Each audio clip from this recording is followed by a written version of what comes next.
Class 6 এর স্টুডেন্টসরা আজকে দেখে নাও, আমি তোমাদের চ্যাপ্টার 12 বর্জ্য পদার্থের উপর একটা কোশ্চেন আনসারের নোট তৈরি করে দিচ্ছি। ভালো করে সবাই খাতায় লিখে নেবে। প্রথম প্রশ্ন, বর্জ্য পদার্থ কাকে বলে? যে সকল পদার্থ একবার ব্যবহারের পর পুনরায় ব্যবহারযোগ্য থাকে না ও পরিত্যক্ত হয় এবং সেই অবস্থায় এদের সরাসরি উপযুক্ত কাজে ব্যবহার করা যায় না, তাদেরকে বর্জ্য পদার্থ বলে। বর্জ্য পদার্থ বলা হয় কেন? তিনটে কারণ দেখো লিখে দিয়েছি এখানে। পদার্থের মতো বর্জ্য পদার্থের নির্দিষ্ট স্থান দখল করে থাকে, বর্জ্যের নির্দিষ্ট ওজন আছে, আর বর্জ্যের নিজস্ব গন্ধ থাকতে পারে বা নাও থাকতে পারে। যেমন উদাহরণস্বরূপ দেখো, চার ধরনের বর্জ্য পদার্থের উদাহরণ দেখিয়েছি। গৃহস্থালির বর্জ্য হচ্ছে আনাজের খোসা, বিস্কুটের প্যাকেট, মাছের আঁশ, খালি বোতল প্রভৃতি। আর স্বাস্থ্যকেন্দ্রের বর্জ্য হচ্ছে ইঞ্জেকশনের সিরিঞ্জ, রক্তমাখা তুলো, গ্লাভস প্রভৃতি। কৃষিজাত বর্জ্য হচ্ছে ফসলের মূল কাণ্ডের অংশবিশেষ, শুকনো পাতা, আগাছা প্রভৃতি। শিল্পজাত বর্জ্য হচ্ছে তাপবিদ্যুৎ কেন্দ্রের ফ্লাই অ্যাশ, চিনি শিল্পের আখের ছিবড়ে, রং শিল্পের বিভিন্ন রং ও রাসায়নিক দ্রব্য প্রভৃতি। আচ্ছা, এবার আসছি প্রকৃতি অনুযায়ী বর্জ্য পদার্থ কয় ভাগ করা যায়, কী কী? একটা আছে জৈব ভঙ্গুর, আর একটা জৈব অভঙ্গুর বর্জ্য পদার্থ, দুরকম। আচ্ছা, জৈব ভঙ্গুরটা কোনটা? উদাহরণ দাও। যে সকল বর্জ্য পদার্থ প্রকৃতির পরিবেশে সহজে বিশ্লিষ্ট হয়ে মাটিতে মিশে যেতে পারে তাদেরকে জৈব ভঙ্গুর পদার্থ বলে, যেমন কাগজ, আনাজের খোসা, মাটির ভার প্রভৃতি। আর জৈব অভঙ্গুর বর্জ্য পদার্থ হচ্ছে, উদাহরণ হিসেবে দেখো, যে সকল বর্জ্য পদার্থ দীর্ঘদিন ধরে মাঠে থাকার পরও কোনো রকম পরিবর্তন হয় না, তাদের জৈব অভঙ্গুর পদার্থ বলে। যেমন ধরো যে ভাঙা রেডিও, প্লাস্টিক, কাঁচ প্রভৃতি। আচ্ছা, এটা একটা ভালো পার্থক্য রয়েছে, যে জৈব ভঙ্গুর পদার্থ অভঙ্গুর বর্জ্য পদার্থের মধ্যে পার্থক্য বলো। জৈব ভঙ্গুর বর্জ্য পদার্থ যেটা, সেটা হচ্ছে সহজে মাটিতে মিশে যায়, আর জৈব অভঙ্গুর যেটা, সেটা হচ্ছে এক প্রকার বর্জ্যকে দীর্ঘদিন মাটিতে ফেলে রাখলেও কোনোরূপ পরিবর্তন হয় না। আচ্ছা, 2 নম্বর পয়েন্ট হচ্ছে কি, জৈব ভঙ্গুর বর্জ্য পদার্থ অণুজীব দ্বারা সহজে বিয়োজিত হয়, ওই মিশে যায় সেই কারণেই।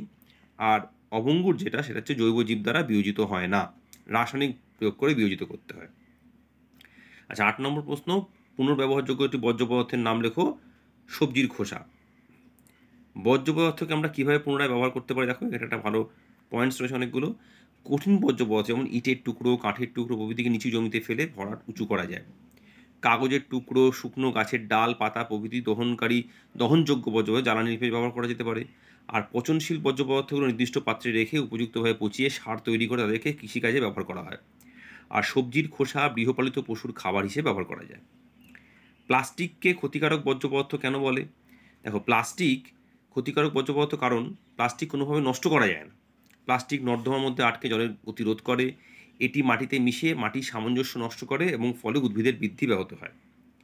আচ্ছা, 11 নম্বর প্রশ্ন, বর্জ্য পদার্থ কীভাবে পরিবেশকে দূষিত করে? বর্জ্য পদার্থ পচনের ফলে পরিবেশে দুর্গন্ধ ছড়ায়, পরিবেশ দূষিত হয়। ময়লা জল চুইয়ে মাটিতে গভীরে ঢুকে বিভিন্ন নিচের জলস্তরকে দূষিত করে, এর ফলে রোগ জীবাণু জলে ছড়িয়ে যায়। আচ্ছা, এটা খুব ইম্পর্টেন্ট প্রশ্ন, 4R পদ্ধতি কি?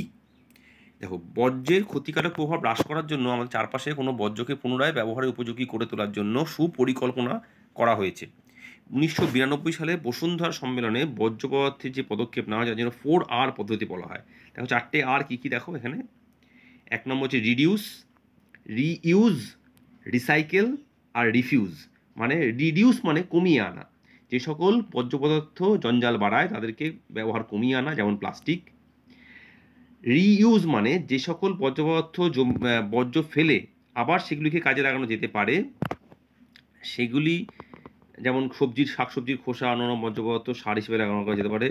রিসাইকেল পুনর্ব্যবহার, কিছু বর্জ্য পদার্থকে বিশেষ প্রক্রিয়ার মাধ্যমে পুনরায় ব্যবহারযোগ্য করা যেতে পারে, যেমন পুরনো লোহা গলিয়ে ধাতু নতুন কিছু জিনিস তৈরি করা।